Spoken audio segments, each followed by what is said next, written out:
جو بے نمازی ہے اس کی قربانی قربانی نہیں ہے، اس کی قربانی قبول ہی نہیں ہوگی۔ سعودی عرب کے 99% علماء کا فتویٰ ہے کہ بے نمازی کی قربانی صحیح نہیں ہے۔ ہم لوگ بیان کریں گے تو بوال ہو جائے گا، بوال ہو جائے گا بھائی صاحب۔ علماء کا فتویٰ ہے کہ جو بے نمازی ہے اس کی قربانی قربانی نہیں ہے، اس کی قربانی قبول ہی نہیں ہوگی۔ علماء کہتے ہیں کہ سال کے 360 دنوں میں یہ جو 10 دن ہیں، ذی الحجہ کا چاند نکلنے سے لے کر کے بقرعید والے دن تک، یہ 10 دن سال کے سب سے بہترین 10 دن ہیں۔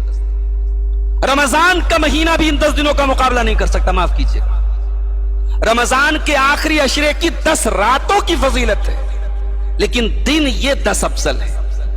اللہ کے نبی کی بڑی واضح حدیث ہے کہ ان 10 دنوں کی نیکی، ان 10 دنوں کی عبادت سال کے کسی اور دن میں کی جانے والی عبادت ان 10 دنوں کی عبادت کا مقابلہ نہیں کر سکتی۔ اب ذرا آپ جا کے دیکھ لیجئے میرے بھائی کہ ہمارا ان 10 دنوں میں ہمارا حال کیا ہے۔ 9 ذی الحجہ کی تاریخ، عرفہ کا دن، اللہ کے نبی فرماتے کہ عرفہ کے دن کا روزہ، ایک روزہ رکھنے سے 2 سال کے گناہ مٹ جاتے ہیں۔ اللہ تعالیٰ انعام بانٹ رہا ہے اور ہم لینے کے لیے تیار نہیں۔ کتنے مسلمان ہیں جو عرفہ کے روزے کے بارے میں جانتے ہی نہیں ہیں۔ 9 تاریخ کو لوگ بکرا منڈی میں بکرا خرید رہے ہوتے ہیں اور قربانی کی تیاریوں میں لگے رہتے ہیں۔ روزہ کون رکھتا ہے؟ بڑے گنے چنے لوگ روزہ رکھتے ہیں۔ اللہ کے واسطے ان 10 دنوں کی قدر کرو میرے بھائی، اور خاص طور سے عرفہ کا روزہ، 9 ذی الحجہ کا روزہ ضرور رہیں۔ اپنے اہل و عیال کے ساتھ ایک ماحول ایسا بنا دو لگے کہ رمضان کا مہینہ ہے۔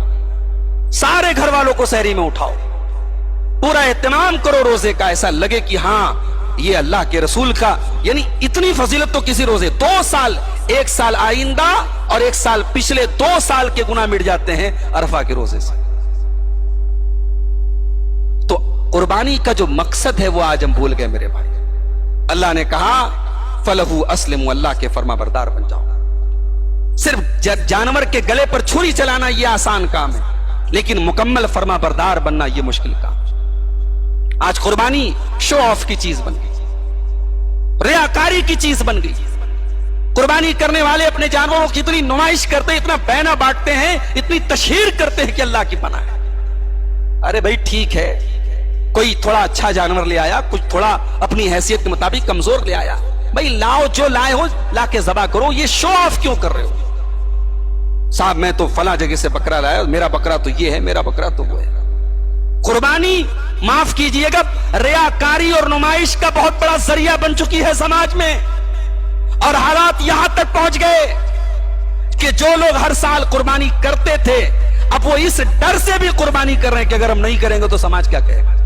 ارے سماج بھاڑ میں جائے، سماج، اس سماج کے چکر میں کتنے حرام کام ہو رہے ہیں اور اس سماج کے چکر میں کتنے حلال کام نہیں ہو رہے ہیں۔ سماج کے چکر میں پڑے ہو، اللہ کو راضی کرو۔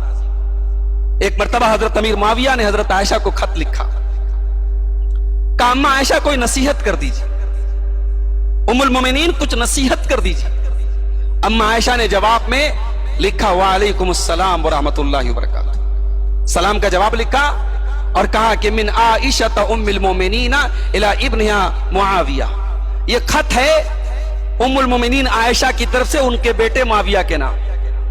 اور آگے حضرت عائشہ نے صرف ایک حدیث لکھی خط میں کہ میں نے اللہ کے پیارے نبی کو فرماتے ہوئے سنا ہے من التمس رضا الناس بسخط اللہ، جو اللہ کو ناراض کر کے لوگوں کو راضی کرے گا اللہ رب العالمین اسے لوگوں کے حوالے کر دے گا، اور جو لوگوں کو ناراض کر کے اللہ کو راضی کرے گا کفاہ اللہ مؤونۃ، اللہ اس کے لیے کافی ہو جائے گا۔ لوگوں کی پرواہ مت کرو میرے بھائی، لوگوں کی پرواہ کرنا بند کر دو۔